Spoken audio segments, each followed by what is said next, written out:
이제 세션 시작하겠습니다.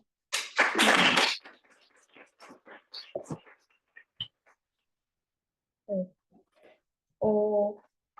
이게 저의 오늘 세션의 컨텐츠고요. 초반에는 디퓨전 모델을 이해하기 위한 배경 지식, 이제 베이스들에 대해서 좀 공부를 할 거고, 오늘 세션은 대부분 다 DDPM 위주로 세션 전반에 걸쳐서 설명을 할 거고, 그다음에 디퓨전 베이스 모델 소개하고 마무리하겠습니다.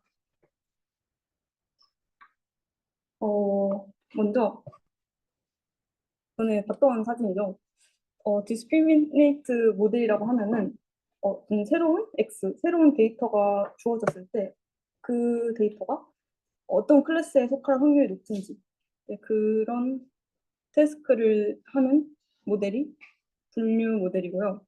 그 다음에 제너레이트 모델은 그 주어진 어떤 데이터에 대한 분포를 학습하는 목적으로, 네, 그 분포를 학습해서 거기서 이제 샘플링을 해서 이미지든 뭐든 데이터를 생성하는 그런 로직을 가진 게 이제 제너레이티브 모델인데, 이때 생성 모델은 주어진 데이터에 대한 분포를 어떻게 학습할 건지가 되게 네, 관건이 됩니다. 음, 그래서 그 부분에 대해서 좀 더 얘기를 하면은 어, 어떤 데이터가 주어졌을 때 저희가 모르는 이 true 데이터 디스트리뷰션이 있겠죠. 이제 그 true 데이터 디스트리뷰션을 저희가 p 데이터 x라고 말을 할 겁니다. 여기 p 데이터 x. 그래서 이 p 데이터 x를 이제 편의성을 위해서 px라고 말을 할 거고, 이 분포 px를 근사하는 모델을 우리가 학습시키고자 하는 목적으로 어, 학습을 하고요. 그래서 그 모델을 학습을 하면 그 근사시킨 분포로부터 샘플을 생성을 하는 거다. 그래서 이제 사진에 보이는 것처럼 요 px, 이 px를 요 p 섹터 x가 이제 모델이겠죠. 이 제너레이트 모델이 요 true 데이터 디스트리뷰션인 px를 최대한 분산시키는 게 이제 제너레이티브 모델의 목표다라고 할 수 있습니다. 그래서 이 이미지는 되게 많이 보셨죠? 지금까지 다뤘던 생성 모델들에 대해서 얘기를 해보자면, 가장 최근에 했던 겐을 보시면 이제 겐은 이 디스크리미네이터랑 제너레이터 이 두 가지로 구성이 되어 있고, 그리고 이 제너레이터에서 노이즈 벡터 Z로 GZ를 생성하고, 이 GZ를 이제 디스크리미네이터에 넣어서 이 디스크리미네이터가 이 GZ가 진짜 실제 데이터일 확률이 높은지 낮은지를 이제 구분을 하는 거죠. 실제 데이터 X랑 이 GZ를. 그래서 걔는 그 true distribution 자체를 모델링 했다기보다는 그 샘플링 과정을 했다고 할 수 있겠고요. 그리고 걔네 로스는 민맥스 게임이라고 표현이 되죠. 그래서 이 민맥스 게임에 대해서 결론만 말하면 이 제너레이트는 DGZ 이 DZ를 디스크리미네이터에 넣어서 이 디스크리미네이터가 제너레이터가 생성한 이미지를 최대한 1에 가깝게 하는 목적으로 학습이 되고, 반대로 디스크리미네이터는 실제 데이터 X가 최대한 1에 가깝게 학습을 해야겠죠. 그래야 이제 얘가 진짜인지 가짜인지 알 수 있으니까. 그래서 이렇게 학습을 해서 저희가 이상적인 상태에서는 이 DGZ가 0.5가 되는 상황을 되게 이상적인 상황이라고 하죠. 이게 0.5가 무슨 뜻이냐면은 이 디스크리미네이터가 모르겠는데 하고 그냥 찍는 상태를 말하는 거죠. 그 다음에 VA를 보면은 먼저 기분 데이터 X에 대한 적절한 레이터한트 벡터 Z를 만들어낼 수 있는 이 인코더를 학습을 하고, 또 이 Z를 기반으로 X를 제너레이트하는 이 디코더 P 스타 X 바 Z를 학습하는 방식으로 되어 있고, 이 VA의 로스는 저희가 로그 라이클리후드를 맥시마이즈 하는 형태로 되어 있는데 그 에비던스 로우 바운더라고 해서 저희가 엘보를 사용하죠. 그래서 이 엘보를 맥시마이즈 하는 과정을 통해서 로그 px를 근사를 했었고 그래서 이 로그 라이클리후드를 맥시마이즈 하는 방향으로 모델을 학습을 하는데 이 VA에 대한 자세한 내용은 뒤에서 더 다루겠습니다. 그래서 오늘 디퓨전 세션을 좀 듣고 나면은 디퓨전이 VA랑 통하는 게 되게 좀 많을 거다라는 점을 알 수 있을 겁니다. 이거는 VA가 목적이 피스타 X라는 이 로그 라이클리후드를 맥시마이즈하는 세타를 찾는 거다라는 걸 말씀드리고 넣은 슬라이드고요. 다음에 이제 백그라운드에 대해서 설명하겠습니다. 앞에서 설명드렸던 VA에 대해서 좀 더 자세히 설명을 드리자면은 이 VA가 오토 인코더랑의 차이점은 베리에이셔널 인퍼런스를 한다는 거죠. VA는 AE는 단순히 데이터를 압축하고 다시 복원하는 구조고 그때 사용되는 레이턴트 벡터는 하나의 값으로 정해지는데 VA에서는 X를 통해서 뭐 파라미터인 파이를 추정을 해서 레이턴트 베리어블의 분포를 추정하고 그때 이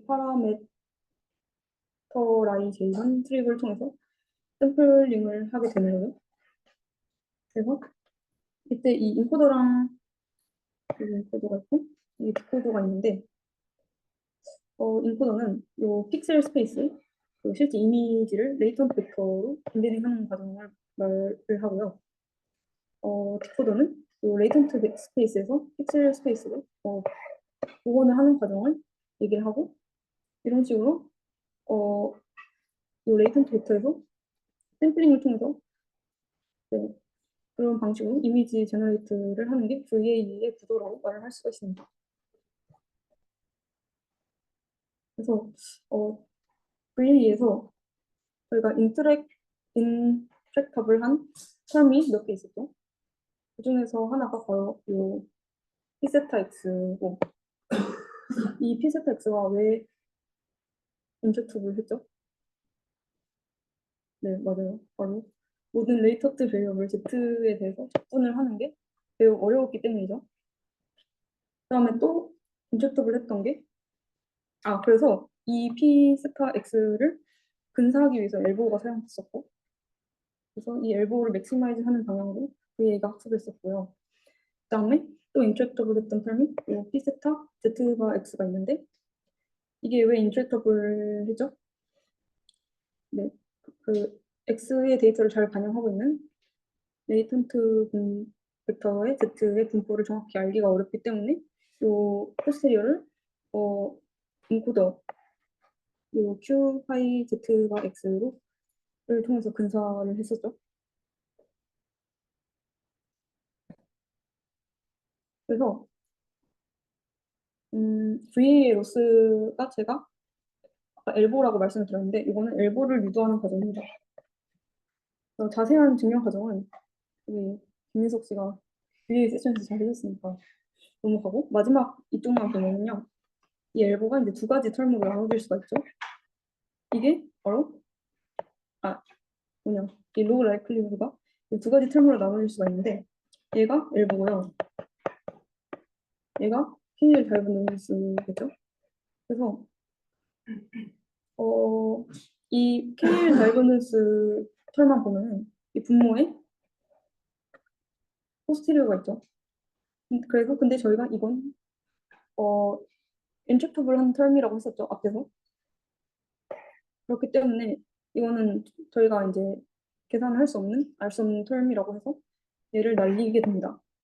대신 얘는 이제 KL 다이버전스이기 때문에 이 KL 다이버전스가 0보다 크다는 점만을 이제 취해서 이 엘보가 이게 엘보죠. 이 엘보가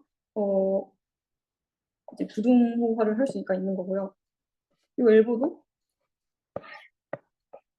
이걸 또 두 가지 텀으로 나눌 수가 있는데 이게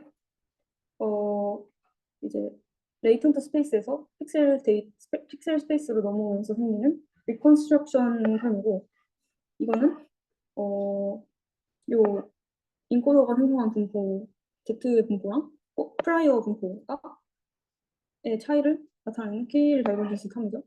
그래서 이 KL 다이버전시 텀을 최소화를 하는 게 좋고, 이 리컨스트럭션은 최대화를 하는 게 좋으니까 이 엘보가 이제 최대화를 하는 쪽으로 백시마이즈가 되면 이제 그런 쪽으로 학습을 하게 되는 겁니다.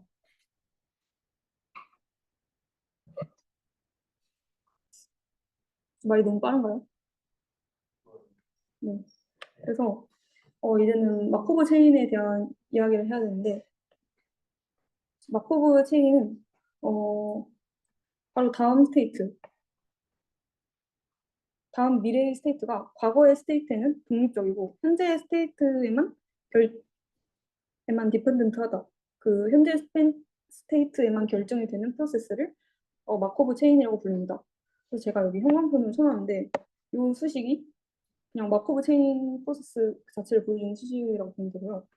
좀 더 풀어서 설명을 하자면 이제 n 플러스 1 시점의 스테이트가 제일 때 이 제일 확률을 생각했을 때 원래는 이제 그 이전 시점 0부터 n-1, n 이렇게 쭉 0부터 n까지의 모든 시점들 다 고려를 해야 되는데 모든 시점들이 기분일 때 n 플러스 1 시점의 스테이트가 제일 확률을 일반적으로 생각을 하게 되는데 이제 여기서 마코브 체인 프로세스 가정이 되면은 그 이전 시점 0에서 n 플러스 1까지의 모든 시점은 인디펜던트 하기 때문에 0에서 n-1까지는 다 날리고 결국 n 플러스 1이랑 n만 남는다고 할 수 있겠죠. 그래서 요약을 하면은 이제 이 좌변이 우변이랑 같게 되는 겁니다. 마코브 체인 가정을 했을 때. 그래서 이 마코브 체인 성질을 가정을 했을 때 어떤 표현이 가능해지는가를 생각을 해보면 먼저 초기 시점 x0가 주어졌을 때 그 이후 시점의 조인트 프로버빌리티 이거요. 이제 x0가 기분일 때 1부터 라지 t까지의 조인트 프로버빌리티를 저희가 각 시점에 트랜지션 프로버빌리티의 곱으로 나타낼 수 있다는 겁니다. 이때 트랜지션 프로버빌리티라고 하면요. xt-1이 기분일 때 그 다음 시점 t 스테이트로 넘어갈 확률을 표현을 하는 거고 이게 나중에 나올 거지만 디퓨전 모델에서 디노이징 과정을 나타내는 거라고 할 수 있습니다. 그래서 기억을 해두시는 게 좋아요. 됐습니다.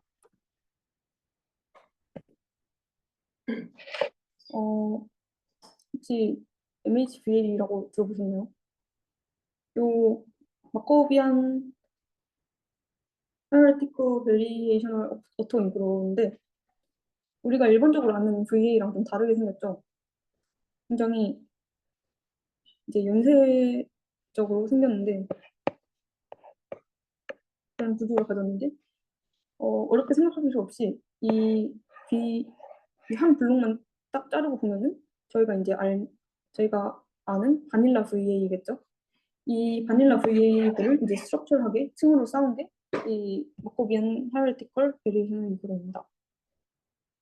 그래서 여기서 이제 각 프로세스를 진행할 때 제가 왜 이걸 얘기를 하면은 여기서 이제 각 프로세스를 진행을 할 때 마코브 프로세스 가정을 이제 사용을 하는데요.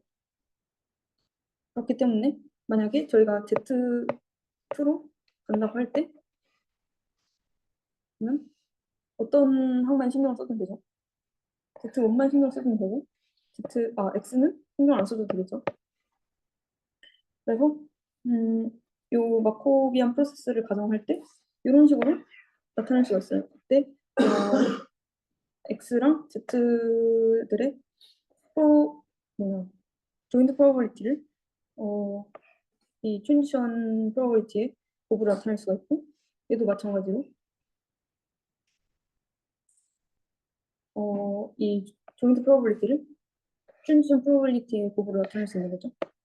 이때 이것만 딱 놓고 보면은 이 레이턴트 벡터에서 픽셀 데이터로 하는 거니까 얘가 디코더고요. 얘가 인코더가 되겠습니다. 그래서 VAE에는 잠재 공간이라는 개념이 존재를 하는데요. 일반적으로 저희가 아는 VA는 단일 연속 확률 변수인 Z를 사용을 하죠. 근데 요 MHVA라고 불리는 마코비안 서열 디코밸리에이션 같은 구조는 요 잠재 공간을 이제 계층적으로 쌓았죠. 그래서 요 계층적으로 쌓았다는 부분이 저는 되게 디퓨전이랑 개인적으로 비슷하다고 생각이 들었었는데 요 ZT를 알아내기 위해서 ZT-1만 알면 된다는 그 마코비안 프로세스를 가정한다는 점을 제가 보여주기 위해서 MHVA를 가져왔고 네, 그 점만 이제 유의를 해서 보시면 됩니다. 그래서 요 MHVA도 VA의 일종이기 때문에 엘보를 사용해서 옵티마이즈 시킬 수가 있는데요. 유도 과정이 그렇게 어렵지는 않은데 그 저희가 일반적으로 썼던 VA 유도 과정이랑은 조금 달라요. 간략하게 설명을 드리자면 이제 여기서 여기로 넘어갈 때 이런 텀이 곱해졌다가 나오죠. 이게 근데 원래는 임포턴스 샘플링을 사용해서 레이턴트 베리어블 Z1에서 T까지에 대한 근사 분포 인코더를 곱하고 나눠서 밸런스 인퍼런스를 하는 과정인데 이렇게 생각하면 좀 복잡하니까 그냥 이거를 그냥 곱했다가 나눴다라고만 이제 생각을 하시면 되고 그래서 이 텀은 이제 기대값 정의를 사용해서 expectation하게 이렇게 나타낼 수가 있겠죠. 그러면 이제 로그를 이 기대값 안에 넣어서 인센스 이니퀄리티 방법을 사용해서 이 엘보를 부등호화 시킵니다. 전에는 KL 다이버전시 텀을 이용했었는데 지금은 젠센스 이니퀄리티를 사용했다는 점에서 좀 차이가 있었고요. 어, 이제 이게 MHVA 로스인데요. 엘보인데요. 그냥 오른쪽은 되게 복잡해 보이는데 그냥 앞에서 나왔던 그 조인트 프로버빌리티를 어, 찜찜 프로버빌리티의 곱으로 나타냈다. 그냥 바꾼 거라서 똑같다고 보시면 됩니다. 그래서 요 마코비안 이게 MHVA를 알았으면 이제 디퓨전 모델에 대해서 좀 알 수가 있는데요. 앞에 VA에서는요, 이 계층적으로 쌓여있는 이 구조가 이제 레이턴트 베리어블 Z였죠. 근데 이제 저희 디퓨전 모델에서는 이걸 그냥 X라고 이제 표현을 합니다. 이때 기억해 주시면 좋을 만한 게 X 제로는 저희가 주는 원본 이미지이고요. 이렇게 즉 타임스텝 t가 증가할수록 어, 인코딩 과정이 되는 거고요. 이 타임스텝 t가 줄어들면 디코딩 과정이 되는 겁니다. 이때 VA랑 디퓨전의 차이점을 좀 짚고 넘어가자면 저희가 VA에서는 인코더랑 디코더를 다 파라미터라이즈 했었죠.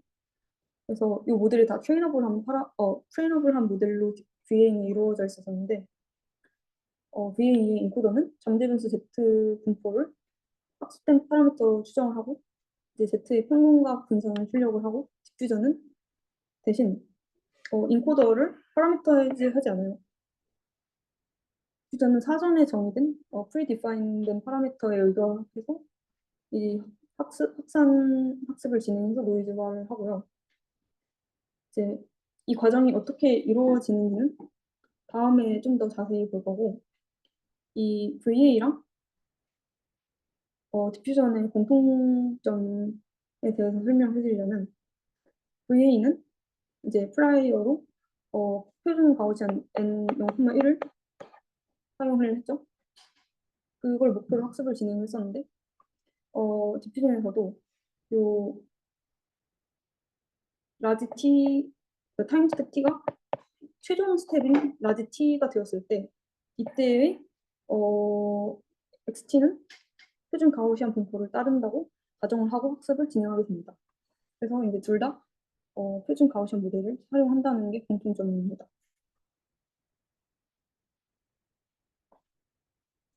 이제 GDPM에 대해서 설명할 건데 아직까지는 좀 괜찮죠. 그래서 좀 그래도 수식이 좀 많았어가지고 머리가 아플까 봐 이미지를 들고 왔는데 얘는 스테이블 디퓨전으로 만든 이미지고 얘는 달리로 만든 이미지고 얘는 이미지는 아닌데 소라라고 그 비디오 제너레이트 모델이에요. 그래서 되게 현실적이다라는 걸 알 수가 있습니다.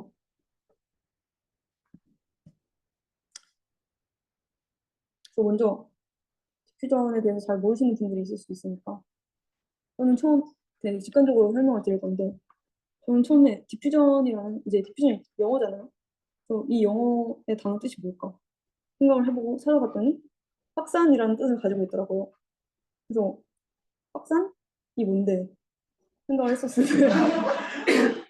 이게 확산이라는 개념은 그 화학의 비평형 연력학, 뭐 영어로 하면 넌 이코블리움 어쩌고 다이나믹 이런 말인데요. 저는 문과생이라 가지고 그런 건 잘 모르겠고 이 아이디어만 좀 가져가면 제가 예시를 들어서 설명을 해드릴게요. 일단 뭐 저희 경영관에 불이 났다고 칩시다. 그래서 연기가 들어오겠죠. 그러면 연기가 맨 처음에는 입구 쪽에만 모여 있을 거예요. 그렇죠?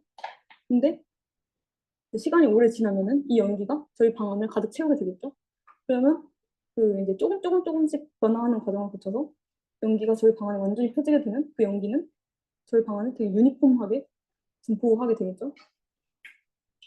그래서 그러면 이 유니폼하게 분포되어 있는 연기를 다시 처음 상태로 되돌릴 수 있지 않을까 하는 아이디어에서 출발을 했다고 합니다.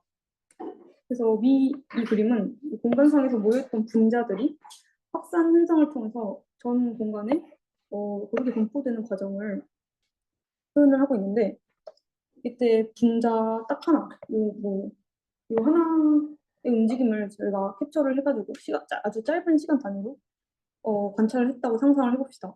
그래서 밑에 사진을 보면은 이 분자가 이렇게 M1에서 M2, M3, M4 이렇게 해서 이렇게 과정을 거치어서 움직이죠. 그래서 이 움직임은 가우시안 분포를 따르는데요. 뭐 가우시안 분포를 따르니까 뭐 뮤랑 시그마를 따르는 정규 분포의 움직임. 이 정규 분포 내에서 그 다음 위치를 정해서 움직이게 됩니다. 그럼 이 디퓨저는 이미지 생성 모델이죠. 그래서 지금까지 이제 분자로 설명을 드렸었는데 그럼 이 분자는 이미지의 픽셀이라고 대응을 될 수 있겠죠. 그래서 이제 픽셀로 다시 설명을 해보자면 이제 처음에 완전한 이미지가 있을 때 노이즈를 조금씩 더하면 이렇게 완전한 노이지한 이미지가 될 겁니다. 그러면 이제 반대로 생각을 해봅시다. 이렇게 노이즈가 조금씩 더해지는 과정을 거친다고 했었잖아요. 그래서 완전한 노이즈가 되는데 그렇다면 이제 각 단계에서 어떤 노이즈가 추가되는지 우리가 안다면 반대로 이 완전히 랜덤한 분포를 따르는 이 노이즈에서 우리가 노이즈를 어떤 게 추가되는지 안다면 이걸 빼줘가지고 처음에 있는 원본 이미지랑 완전 똑같지는 않겠지만 어느 정도 비슷한 이미지를 생성을 할 수가 있겠죠. 그래서 요 ZX가 제가 원본 이미지라고 말씀을 드렸었는데 요 이제 처음 분포가 있고 여기에 노이즈를 계속 더한다면은 이런 식으로 이제 최종 타임스텝 라지 T에서는 완전한 노이즈 이미지가 됩니다. 그래서 반대로 그러면 이 최종 스텝 라지 T에서 샘플링 과정을 거쳐서 어떤 노이즈를 우리가 이 인코딩 과정에서 어떤 노이즈를 더했는지 알게 되면은 어떤 노이즈를 빼야 하는지도 알게 되겠죠.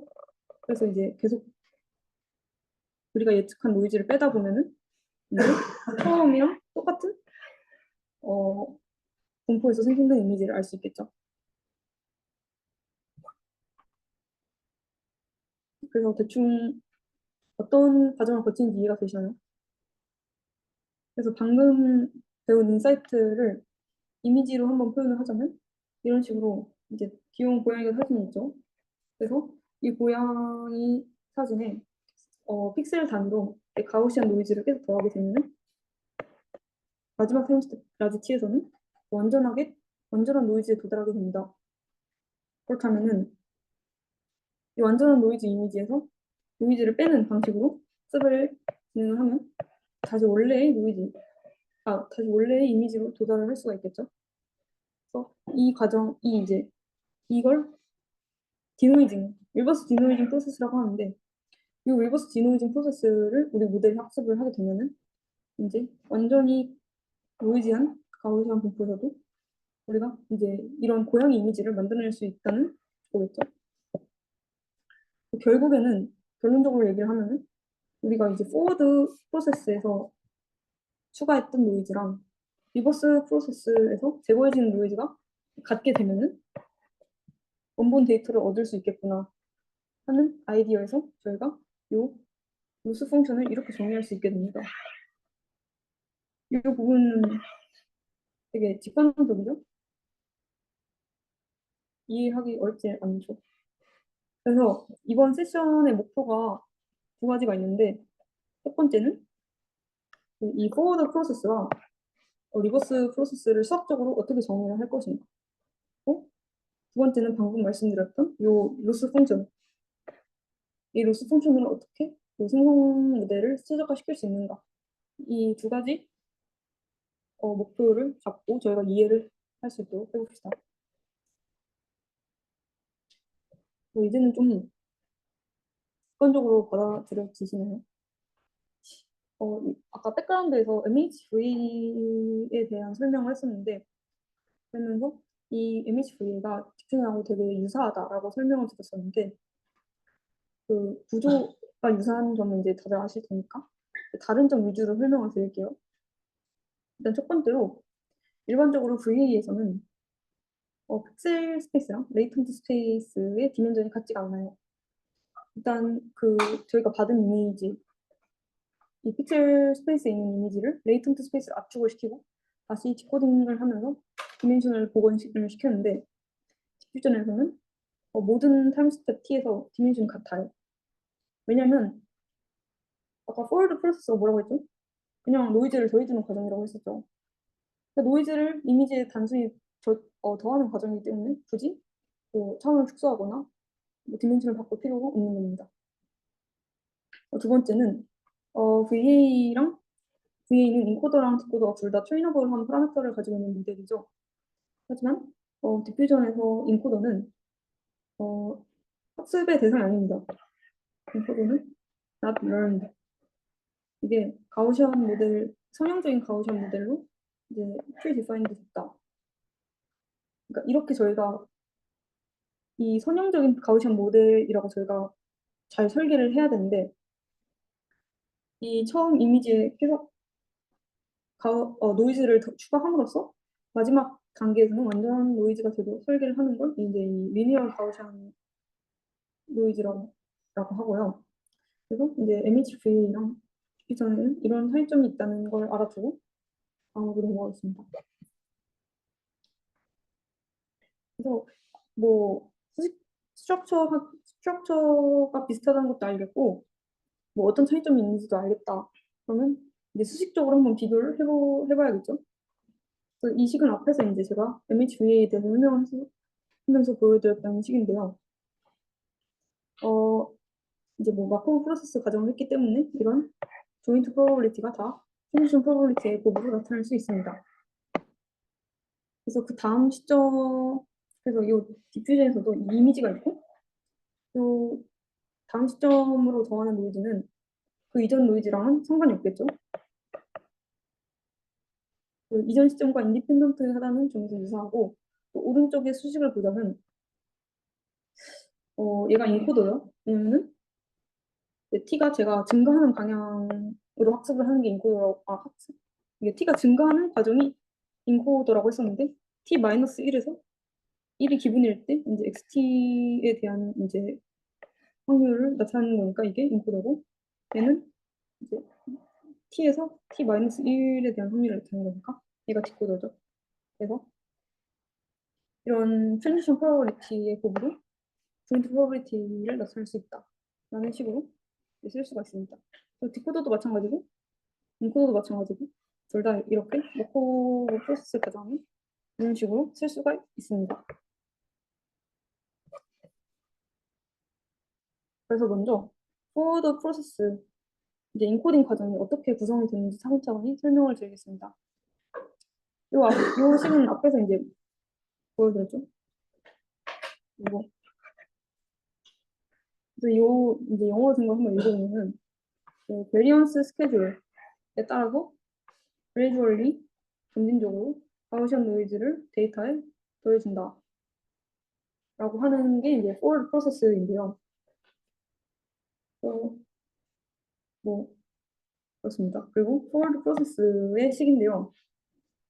그냥 가중합이라고 생각을 하셔도 돼요. 왜냐면 xt-1 이거 xt-1인데 제가 오타가 나가지고 여기 마이너스 1을 붙여주시면 감사하겠습니다.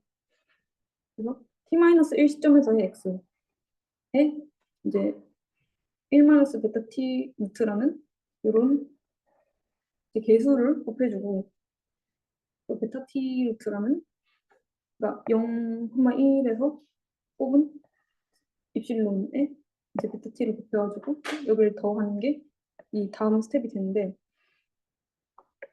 그래서 이 베타 t가 뭐냐? 이 베타 t는 1보다 작은 값이고 조금 작은 값이에요. 아니 베타 t가 굉장히 작은 값이라서 1-베타 t의 루트는 1보다 조금 작은 값이 되겠죠? 그러면은 이 t-1 시점의 정보를 얼마나 유지할 거냐라고 했을 때 조금 그 전 시점의 이미지의 정보는 조금만 유지를 하고 유지를 하되 네, 1보다 좀 적은 1-베타 t니까 이 정도만큼 유지를 하고 이만큼의 노이즈를 더하겠다라는 어, 아이디어입니다. 그래서 위 식을 바탕으로 트랜지션 프로버빌리티를 정의를 할 수 있는데요. 이렇게 이게 트랜지션 프로버빌리티겠죠? 그래서 xt-1이 주어졌을 때 xt 이제 원 스텝 포워드 프로세스가 진행됐을 때의 분포인데요.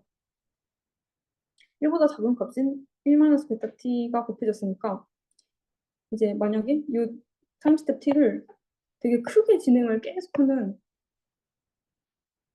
이 원본에 이제 1보다 작은 걸 계속 곱해지니까 결국에는 이제 0이 가까워지겠죠. 그리고 이제 분산도 마찬가지고. 그래서 결국 최종 국면이 라지 t에서는 이제 n 0,1을 따르는 완전한 노이즈 상태가 됩니다. 기본적인 디퓨저는 이 과정을 통해서 점진적으로 이제 점진적이라는 거는 이제 한 스텝 말하는 거겠죠. 점진적으로 노이즈를 더해가는 과정을 제안을 했었는데 그 DDPM이라는 논문에서는 그냥 어차피 첫 번째 이미지인 X0과 마지막 노이즈인 X7만 있으면은 더해가는 시점에 이제 T 이미지는 당연히 알 수 있는 거 아니냐. 굳이 이렇게 조금씩 안 하고 한 번에 바로 중간 시점인 T로 움직일 수 있지 않을까라는 아이디어에서 출발을 하게 됩니다. 그래서 여기 앞에서는 이제 T-1이 주어졌을 때의 T를 저희가 이제 모델링을 하게 되는데 반대로는 아니죠. DDPM에서는 이제 X0이라는 게 주어졌을 때 이제 이 중간 1, 2, 3 이런 것들은 다 건너뛰고 바로 T 시점으로 넘어가는 방식을 제안을 하게 됩니다. 그래서 오른쪽 식은 되게 뭐 직관적이죠. 어, 요거 네, 알파는 1-베타치고요. 네. 그래서 수학적으로 봤을 때 그냥 순서대로 곱해져 가는 과정이기 때문에 굳이 이렇게 하나씩 거쳐갈 필요 없이 한 번에 계산을 할 수가 있겠죠. 그래서 첫 줄을 보면은 이제 이전 시점의 이미지가 주어졌을 때 노이즈를 더한 T 시점의 데이터를 만드는 과정인 forward 프로세스인 거고, 여기서 이제 T-1이 있잖아요. 그럼 얘도 이제 T-2 시점으로 이제 표현을 할 수가 있겠죠. 그래서 이 과정을 쭉 해서 정리를 하다 보면은 결국 이제 T-2가 아니라 X0, 그러니까 0 시점이 됩니다. 그러니까 0이 주어졌을 때 T를 저희가 모델링 할 수가 있었던 거죠. 그러면 근데 이제 저희가 0 시점에서 중간 시점 T로 바로 건너뛰어가는 걸 알 수 있다면 좀 더 이제 이걸 넓혀가면 그럼 굳이 왜 중간 시점까지 가야 되냐? 0 시점에서 바로 끝까지 가면 안 되냐? 라는 생각을 또 해볼 수가 있겠죠. 그러면은 어떻게 된다고 했죠, 저희가? 마지막 라지 T 시점에서는 이게 완전한 노이즈, 표준 가우시안 분포가 된다는 걸 우리는 이미 알고 있으니까 우리가 이렇게 가정을 했으니까 좌변과 우변은 이렇게 근사할 수 있다라고 볼 수 있겠죠.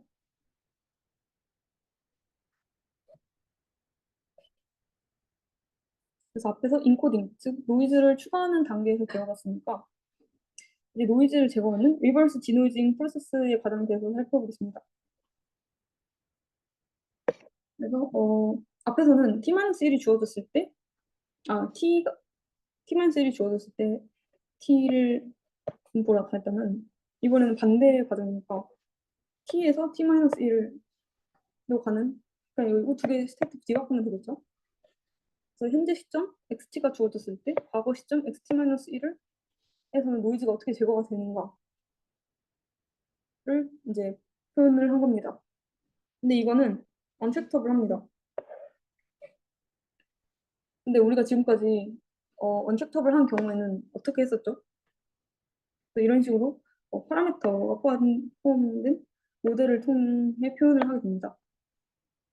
제가 좀 더 이해를 돕기 위해서 예시를 들어볼게요. X4가 10이라고 가정을 해봅시다. 실제로는 뭐 픽셀이니까 되게 큰 뭐 텐서 데이터겠지만 일단 그냥 이렇게 하나에 10이라고 내가 가정을 해보고 그럼 우리가 이 X4가 10이라는 걸 주어줬을 때 X0이랑 X3을 알 수가 있을까요? 어떤 노이즈가 추가되는지 알 수가 있을까요? 알 수가 없겠죠. 그래서 언체크업을 한 겁니다. 그럼 만약에 우리가 X0이 이제 0이라는 사실을 알고 있어요. 그러면은 이제 X3이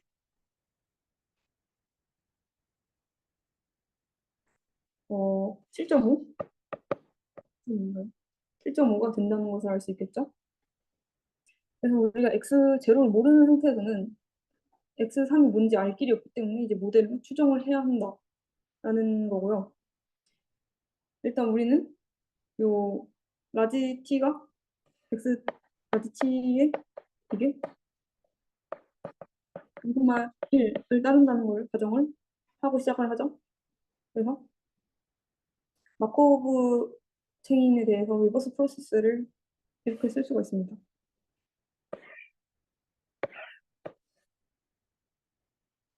그래서 이 리버스 프로세스 과정을 유넷이 이제 이 5번의 과정을 거치면서 학습을 한다는 의미죠.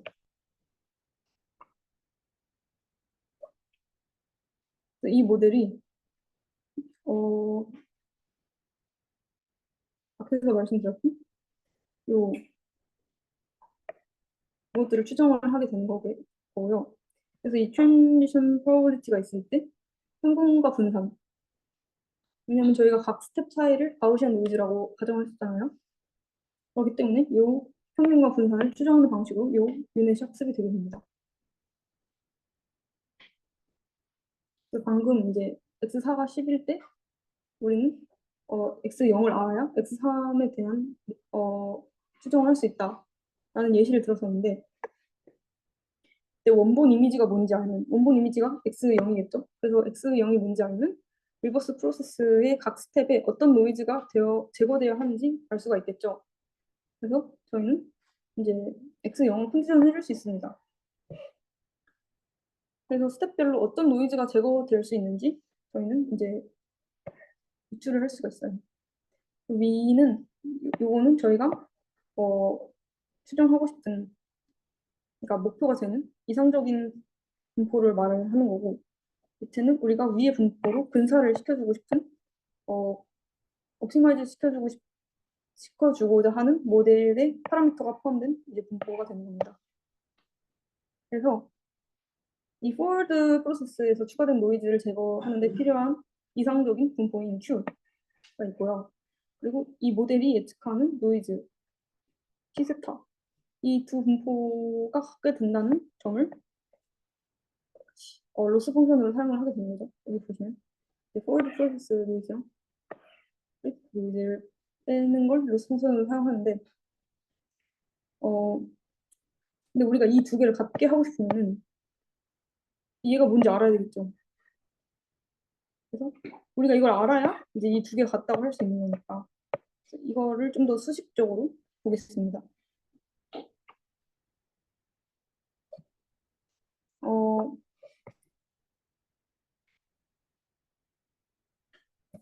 얘가 리버스 프로세스 과정인데요.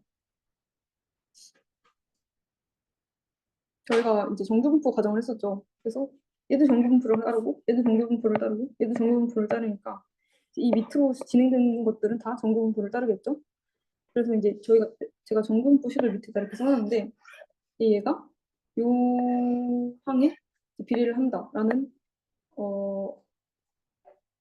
특징을 가지고 얘를 다시 써보면 이렇게 됩니다. 근데 이걸 이제 일일이 다 증명을 하기에는 너무 오래 걸리기 때문에 대략적인 프로세스가 이렇게 진행된다라고만 알아두시면 되고, 그래서 이렇게 요 비례한다는 익스포넨셜 식을 가지고 정리를 하면은 그 xt-1에 대한 식으로 정리를 할 수가 있겠죠. 이 식을 갖고 정규분포의 평균과 분산을 나타내 볼 수 있겠죠. 그래서 뭐 앞에서 이렇게 했던 이게 여기에 비례한다. 이 내용 그냥 그대로 갖고 온 거고요. 이거는 이걸 다시 보면 얘가 분산이 되겠죠. 얘가 분산이 되어 있는데, 그래서 이 분산을 다시 정리해 보면 이런 형태로 나타나게 됩니다.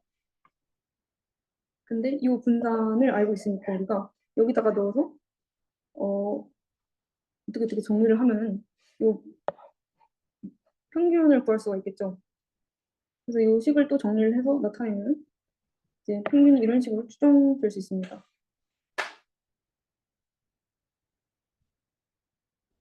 그래서 지금까지 했던 거를 다 정리를 해봤는데, 먼저 포워드 프로세스에서는 원본 이미지 Z0가 그러니까 Z가 아니라 X0부터 시작을 해서 중간 시점 T까지 한 번에 구할 수 있는데, 그리고 리버스 프로세스는 원래는 모르지만 원본 이미지를 알면은 우리가 이제 이 식을 추정을 할 수가 있는 거죠. 이 분포를 추정할 수 있는 거죠.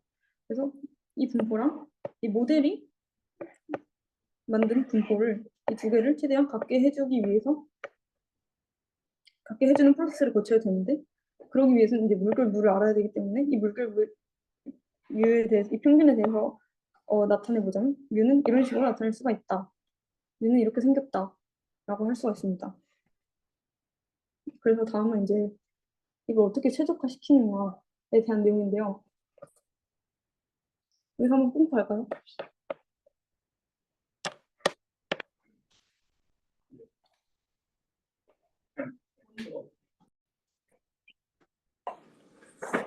제 세션이 되게 졸린가 봐요.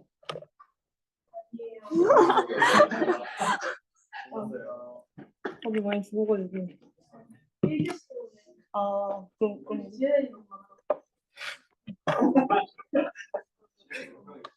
그래서 다시 진행을 해보겠습니다.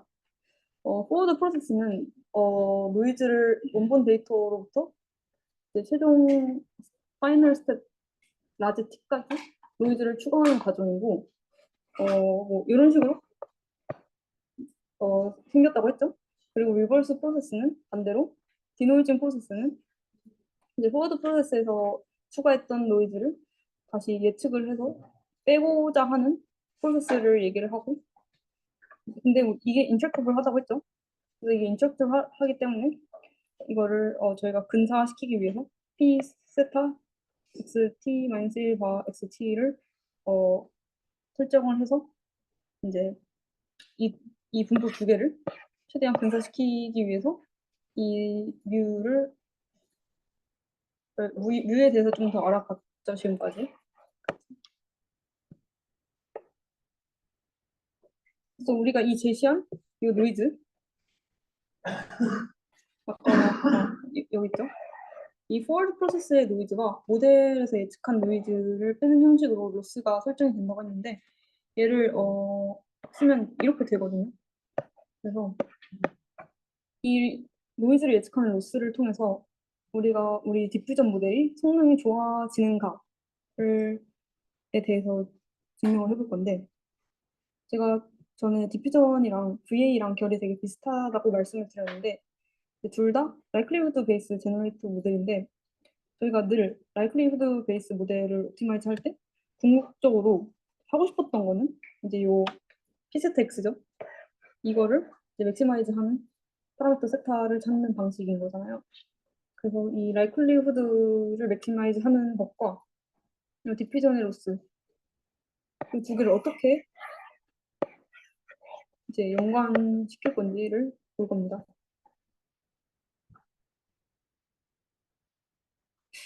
또 MHVA가 등장을 했었는데, 전에 제가 MHVA의 엘보를 앞에서 보여드렸죠. 기억이 안 나시면 앞으로 다시 갔다 오셔도 되고, 이 젠슨스 이니퀄리티를 사용해서 이런 식으로 엘보를 저희가 구할 수 있다고 했었습니다. 그래서 MHVA의 엘보는 이런 식으로 구성이 되어 있고,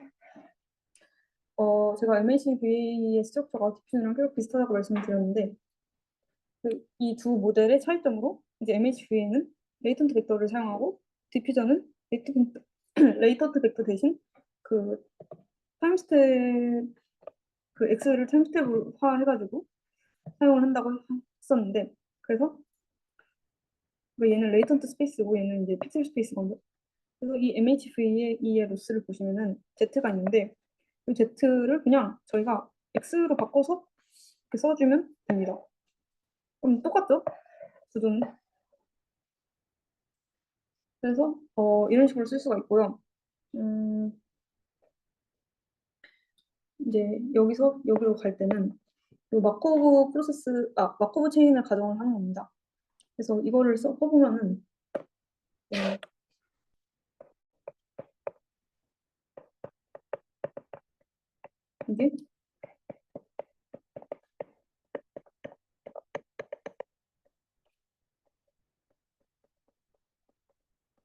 이게 된다고 그냥 뭐 트랜지션 프로버리티의 곱으로 전체 프로버리티를 나타낼 수 있다라고 앞에서 이제 말씀을 드렸던 그 마코브 프로세스 가정 수식인데요. 이 과정을 통해서 얘를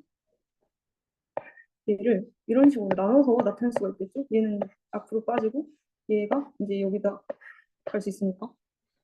그래서 이제 로그니까 이제 합으로 바꿔줄 수 있겠죠. 이 곱을.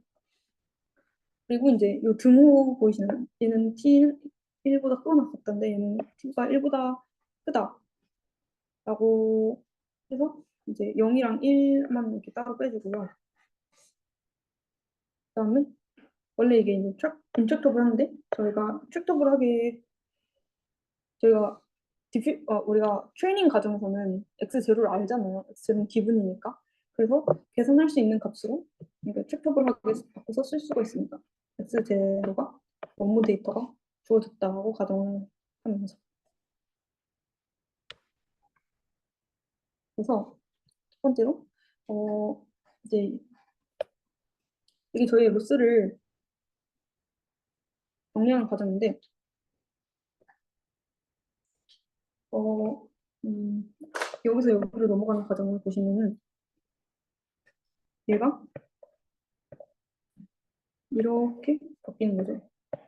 이거는 그냥 베이지 정리 이용하면은 이렇게 정리가 되니까 어렵지 않게 할 수 있고요. 이거는 이제 위치 구조만 다음 플러스로 넘어갈 때는 위치 구조만 살짝 바뀌는데요.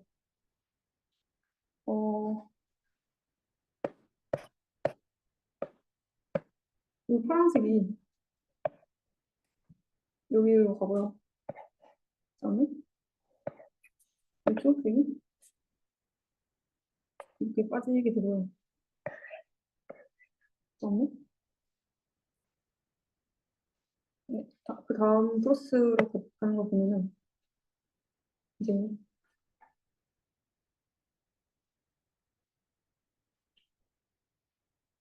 얘가 정리를 해보면 얘랑 같아집니다. 그래서 이렇게 정리를 할 수가 있고 뭐 막고 프로세스를 가정하면 그 정리를 사용하면 이렇게 정리가 됩니다. 그래서 이렇게 유도 과정을 좀 설명을 드렸는데 결국 중요한 건 근데 이 수식적인 과정이 중요하지만 더 중요한 거는 이제 우리가 가정했던 로스가 이런 식으로 세 개의 텀으로 나눠줄 수 있다. 이렇게 세 개의 텀으로 정리될 수 있다는 점을 좀 생각을 하시면 되고 이 세 가지 텀에 대해서 그럼 좀 더 살펴봐야겠죠? 그래서 이 세 가지 텀만 이렇게 떼어서 위에다 적어놨는데 먼저 LT 첫 번째 텀을 보면요. 이게 프라이머 매칭 텀이라고 X0가 주어졌을 때 XT의 분포가 뭐였죠? 완전한 노이즈였죠? 정규 분포 그리고 어 이제 X0가 주어졌을 때 XT의 분포고 XT의 분포는 이것도 완전한 노이즈의 가우시안 분포였죠? 그래서 이건 그냥 프라이어 우리가 사전에 가정해둔 것이 이제 잘 충족이 되냐라는 걸 표현을 한 거고 우리가 이미 아는 값들이기 때문에 트레이너블한 파라미터가 없죠. 그래서 우리는 이 LT를 이그노어 할 수 있다라는 거고 그다음에 LT-1보다 L0부터 볼게요. 세 번째 텀을 먼저 보면은 우리가 봤던 이제 VA에서 봤던 리컨스트럭션 텀이라고 할 수 있겠죠. 그래서 이 레이턴트 스페이스에서 픽셀 스페이스로 이제 넘어가는 데코딩이 되는 부분이라고 생각을 하시면 편할 텐데 이 텀은 논문에서는 뭐 이런 식으로 계산을 했다고 합니다. 근데 이 두 번째 텀인 LT-1을 옵티마이즈 하는 과정에서 세 번째 텀인 L0는 자연스럽게 충족이 된다고 하기 때문에 얘도 이제 신경을 써줄 필요가 없겠죠. 이제 얘도 없어도 되고 얘도 이제 생각을 안 해도 되니까 가장 중요한 건 LT-1 두 번째 텀이 제일 중요한 텀이 됩니다. 그래서 우리가 하고 싶은 게 뭘까요? 이 포워드 프로세스에서 더해졌던 저희의 노이즈와 모델이 예측한 노이즈 이 두 가지 텀을 근사시키는 걸 저희가 하고 싶은 거죠. 그래서 이게 이제 우리가 예측을 해야 하는 타겟 노이즈인 거고 얘가 원본으로 가기 위해서 모델이 예측해야 할 노이즈 간의 이제 스케일 다이버전시를 말하는 게 이제 LT-1 텀인 겁니다. 그래서 이제 결국 우리가 집중을 해야 되는 부분은 이 부분인 거고요. 이 텀을 가우시안 분포로 나타내는 거 보면은 이제 트레이너블한 파라미터가 이렇게 세타로 이렇게 뮤랑 시그마가 있다는 걸 알 수 있었는데 DDPM에서는 이 시그마 부분을 그냥 포워드 프로세스에서 우리가 스케일러로 썼던 베타 t랑 그냥 같다고 봤습니다. 그래서 여기 이게 같다고 봤고요. 뭐 다른 경우에서는 뭐 이런 식으로 계산을 한다고 하는데 얘도 이 개수가 1에 거의 가깝다고 해서 합니다. 그래서 그냥 비슷한 결과를 낸다고 하네요. 앞에 식을 좀 더 정리를 해보면 얘를 정규분포의 KL 달번전식으로 어, 공식을 바꿔서 쓸 수 있겠죠? 이 KL 달번전식을 둘 다 정규분포니까 이렇게 정규분포의 KL 달번전식으로 수식을 바꿔서 쓸 수 있을 텐데 그래서 이 로고 날라가죠. 그다음에 얘도 날라가고 그럼 얘만 남겠죠. 그리고 얘만 남는 걸 좀 보면은 그래서 이걸 정리를 해요. 정리를 하면은 이제 얘가 되는데 이게 무슨 뜻인가? 되게 쉽게 되게 이지하게 정리가 됐는데 되게 직관적으로 보면은 요 이제 뮤랑 요 뮤가 좀 어, 이 평균을 갖게 해주면 된다라는 결과가 나오죠. 그래서 이게 수식적으로 이렇게 직관적으로 증명이 됐는데 둘 다 가우시안이고 분산이 같은데 그러면 평균만 갖게 해주면 이 평균의 차이를 줄이는 방식으로 옵티마이즈를 해주면 로스가 최소화가 되겠죠. 이해가 되시나요? 그래서 근데 아직 안 끝났어요. 왜냐면 제가 앞에서 말했을 때 뭐라고 했죠? 이 식만 보면은 우리의 유넷이 평균을 추정하는 함수가 되어야 되는 게 아닌가? 왜냐면 이 뮤의 차이를 줄이는 방식으로 학습이 되니까. 근데 제가 계속 앞에서는 이제 우리의 로스 성전은 노이즈를 예측하고 이 노이즈 포워드 프로세스의 노이즈와 리버스 프로세스의 노이즈가 같다. 이 노이즈를 예측을 해야 된다라고 언급을 했었죠. 근데 이 다음 슬라이드를 보시면 우리가 정의했던 이제 가정이 우리가 포워드 프로세스에서 정의했던 가정이 이제 원본 이미지 X 제곱에서 T까지 이제 한 번에 가는 프로세스를 한 번에 계산한 걸 했었고 그다음에 이제 뷰가 이렇게 생겼다. 이렇게 잘 정리된 형태를 보시면은 저희가 앞에서 했었던 그 목표 타겟 분포의 뮤랑 이제 저희 모델 학습해야 되는 뮤를 이렇게 쭉 정리를 해보면 이런 식으로 표현이 되게 됩니다. 근데 이 표현 방식을 봤을 때 이제 알파 t도 다 알고 x 제로도 알고 베타 t도 아는 값이죠. 그럼 여기서 이제 랜덤한 값이 어디죠? 요 이제 시그마 부분이겠죠? 아 시그마 아니라 입실론 부분이겠죠? 그래서 맨 처음 식이랑 비교를 해보면 이제 뮤 세타가 이걸 예측을 해야 되는데 근데 뮤 세타를 풀어서 다시 이제 정리를 해보니까 굳이 뮤 세타까지 갈 필요도 없고 입실론만 이제 우리가 알면 결국 뮤 세타를 알 수가 있다. 그래서 이 유넷은 결국 이 노이즈 입실론을 추정하는 방법을 학습하는 것에 가깝다고 할 수가 있습니다. 이 뒷부분을 좀 더 자세히 구체적으로 보면은 이건 제가 생각했을 때 정리를 한 건데 이 뮤 세타 XTT는 명목적으로 이제 평균을 예측하는 이게 평균이죠. 이 모델에 의해서 평균을 반환되는 거지만 사실 트레인하는 과정에서 보면은 유넷은 평균을 추정하는 방법을 학습한다기보다는 사실 노이즈를 예측하는 방법을 학습하는 것에 가깝다고 할 수가 있습니다. 그래서 이거랑 비교를 해보면은 이게 포워드 프로세스에서 추가된 노이즈고요. 이게 이제 저희 모델이 추정해야 할 노이즈가 되는 거겠죠. 그래서 이제 앞에서 제가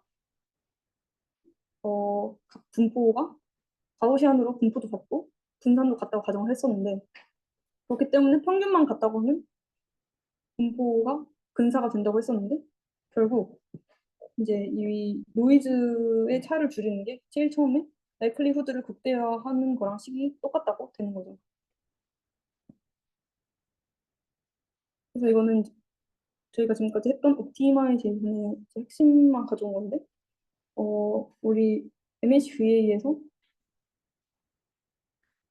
우리가 엘보를 추출을 해보면 이런 식으로 디퓨전 엘보가 구성이 되고 얘를 이제 로스 펑션으로 정리를 해보면 이제 얘도 이제 효용이 없는 친구가 되고 얘도 효용이 없는 친구가 되고 그래서 LT-1만 이제 남는데 이 LT-1식을 잘 정리를 해서 보면은 결국 이제 노이즈 예측하는 식으로 정리가 된다라는 겁니다. 그래서 프로세스에서 추가했던 노이즈랑 그 노이즈를 이제 모델이 예측을 해서 그 노이즈를 예측을 해서 이 차이를 줄이는 방법으로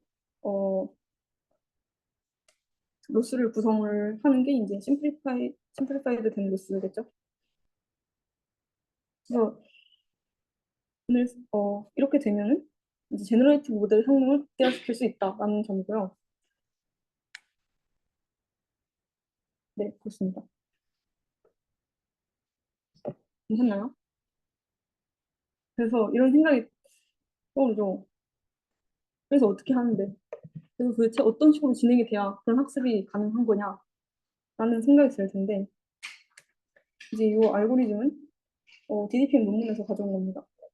실제 X0는 이제 실제 이미지라고 말씀을 드렸었고, 포워드 프로세스는 우리가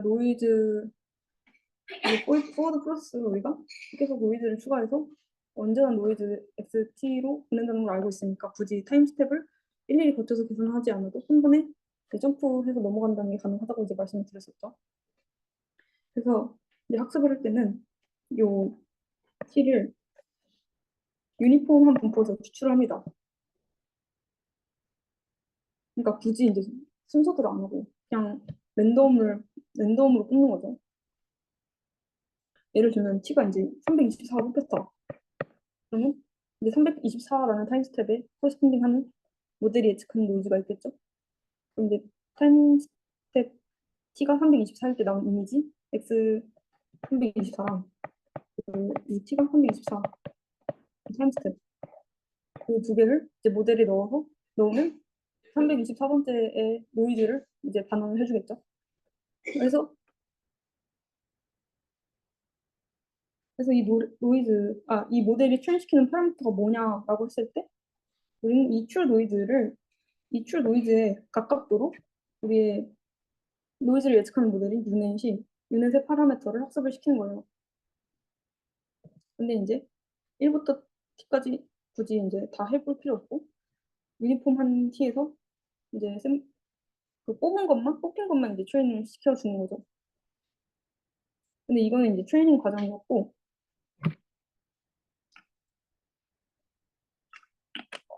트레이닝 과정에 대해서 설명을 했으니까 샘플링 과정에 대해서 설명을 해드리면 이제 샘플링은 포워드 프로세스가 필요가 없죠. 왜냐면 우리 노이즈 예측 모델인 유닛은 이제 트레이닝 과정에서 이미 학습이 되어 있으니까 샘플링 할 때는 트레이닝 과정과 다르게 근데 모든 프로세스를 순차적으로 해줘야 돼요. T에서 T-1 그래서 X0까지 이제 그게 이제 이미지 제너레이팅의 과정이겠죠. 근데 이제 트레이닝 할 때는 우리는 원본 이미지 X0를 알아요. 근데 제너레이트 할 때는 원본 이미지가 뭔지 모르죠. 이제 그 원본 이미지를 만드는 과정인데 그래서 모르는 상태에서 노이즈를 제거해 주니까 차근차근히 해줘야 된다는 거죠. 그래서 순차적으로 진행을 해주면서 네 그래서 이제 노이즈를 제거해주고 이미지를 만들어낼 수 있게 되는 겁니다.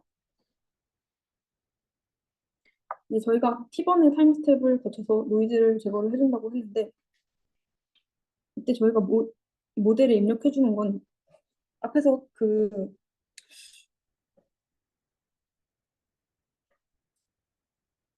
보시면 뭐를 넣죠? XT랑 T를 넣죠. 그래서 이제 저희가 모델에 입력하는 건 타임 스텝 T랑 XT인데 모델이 T를 왜 받을까?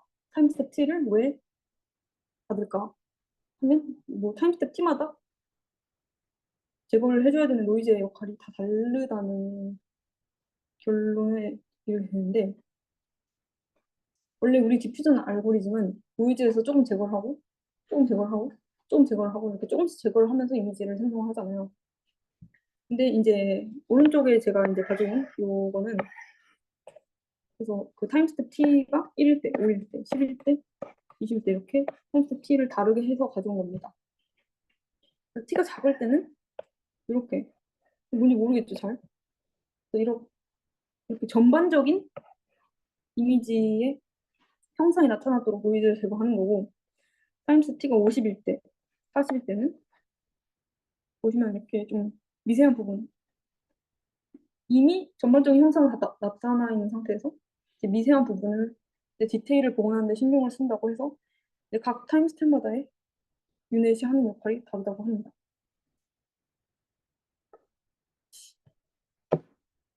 그래서 이거는 유닛의 구조인데요.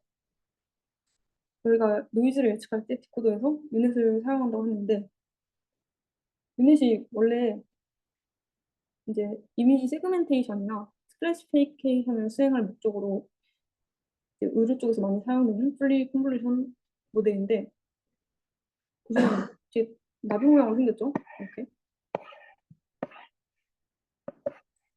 그리고 대칭적인 구조를 가지고 있는데, 이거는 이제 컨젝팅 팩트라고 해서 압축, 이제 압축을 하거나 특징 추출하는 역할을 하게 되고요. 이제 여기서는 이제 복원하는 역할, 업샘플링을 하게 되겠죠. 그래서 왜 유닛을 쓰는가에 대한 질문이 있을 수도 있는데, 이제 제가 디퓨전의 가정 상황 중에서 말씀드렸던 게, 디퓨전은 VA랑 다르게 어, 각 프로세스에서 모든 디멘션이 같아야 된다라고 말씀드렸죠. 근데 유닛은 이제 인풋 디멘션과 아웃풋 디멘션이 같은, 근데 그걸 해주는 거기 때문에 사용을 한다고 합니다. 근데 사실 그 유닛에 대해서 알 필요가 없어요. 왜냐면 요즘은 유닛을 사용을 하지 않는다고 합니다. 지금. 그리고 이때 저희가 컨디션을 주는 방식에도 차이가 있을 수가 있는데, 컨디션을 준다는 거는 어, 컨디션을 준다는 뜻을 저는 몰랐는데, 찾아보니까 이 모델이 이미지를 생성할 때 어떤 특정 정보를 반영해서 생성한다는 걸 의미를 한다고 하네요. 그래서 모델이 컨디션을 주는 방법에 두 가지가 있는데, 클래시파이어 프리 가이던스랑 클래시파이어 가이던스가 있어요. 이 클래시파이어 가이던스라는 방법은 거의 쓰이진 않고요. 이게 뭐냐라고 했을 때, 클래시파이어 가이던스는 이제 새로운 클래시파이어를 정의해요. 이제 이 새로운 클래시파이어가 사용이 되고요. 이제 저희 모델이 이미지를 생성을 하겠죠.